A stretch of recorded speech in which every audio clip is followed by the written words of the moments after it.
Hi, ஒரு lining blouse நான் எப்படி அளவு ப்ளவுஸ் வச்சு கட் பண்ணுறேன் அப்படிங்கிற ஃபுல் வீடியோ என்னோட யூடியூப்பில் அவைலபிள் இருக்குது. இந்த வீடியோவில் நீங்கள் வந்து பேக் பீஸ் மட்டும் பார்ப்பீங்க. பேக் பீஸ், ஃப்ரண்ட்டு, ஸ்லீவு, பட்டி எல்லாமே எப்படி நான் கட் பண்ணி எடுத்திருக்கேன் அப்படிங்கிறது ஃபுல் வீடியோ இருக்குது. ஷூ வித் சங்கி யூடியூப் சேனல் போனதும் ஃபஸ்ட்டு வீடியோவாக இருக்குது, நீங்கள் செக் பண்ணிக்கலாம். இப்போது நான் அளவு ப்ளவுஸை ரெண்டாக மடிச்சுட்டு துணியை கரெக்டாக மடிப்பு பக்கத்தை என்கிட்ட வச்சுட்டு பேக் பீஸ் ஃபஸ்ட்டு வரைய போகிறேன். பேக் பீஸை வந்து அளவு ப்ளவுஸ் வச்சு நான் எடுக்கும்போது என்னோடய மெத்தடில் மெஷர்மெண்ட் டேப் எதுவும் யூஸ் பண்ண மாட்டேன். அளவு ப்ளவுஸை அப்படியே வச்சு அதில் என்ன இருக்கோ அதை அப்படியே ட்ரேஸ் பண்ணி எடுக்க போகிறேன். உங்களுக்கு இது ரொம்ப ஈஸியாக தான் இருக்கும், பிகினர்ஸ் எல்லாருக்குமே. நீங்கள் யார்கிட்டையாவது ஃபஸ்ட்டு அவங்க சொல்லித்தரத கற்றுக்கணும்னு நினைக்கிறீங்கன்னா ஒரு ப்ளவுஸை எந்த ஒரு மாற்றமும் இல்லாமல் அவங்க எப்படி சொல்லி கொடுக்குறாங்களோ அதை அப்படியே ஒரு ப்ளவுஸ் தைச்சு பாருங்கள். அப்போ தான் அதில் எந்த விஷயம் உங்களுக்கு புரியுது, எது ஈஸியாக இருக்கோ அதை உங்களோட மெத்தட் கூட சேர்த்துக்க முடியும்.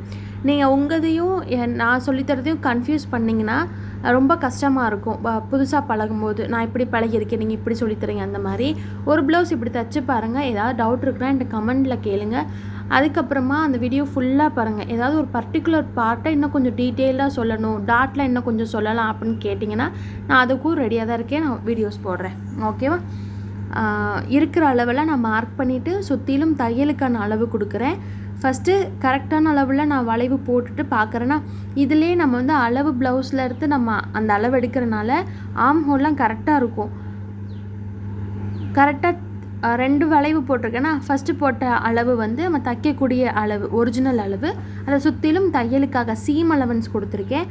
2ஆவதாக வரைஞ்ச வளைவில் தான் நம்ம கட் பண்ணுறோம். கட் பண்ணிவிட்டு உள்ளே இருக்க வளைவுகளை நம்ம தைக்க போகிறோம், அவ்வளோதான். கட் பண்ணி எடுத்ததுக்கப்புறமா நம்மளோட கரெக்டான அளவுலாம் தெரிகிறதுக்கு அங்கங்கே குட்டி குட்டியாக அடையாளத்துக்கு கட் கொடுப்போம். கட் கொடுத்து எடுக்கும்போது தைக்கும்போது ஈஸியாக இருக்கும். இந்த பேக் பீஸை வச்சு தான் ஃப்ரண்ட் பீஸ் வரைவோம்.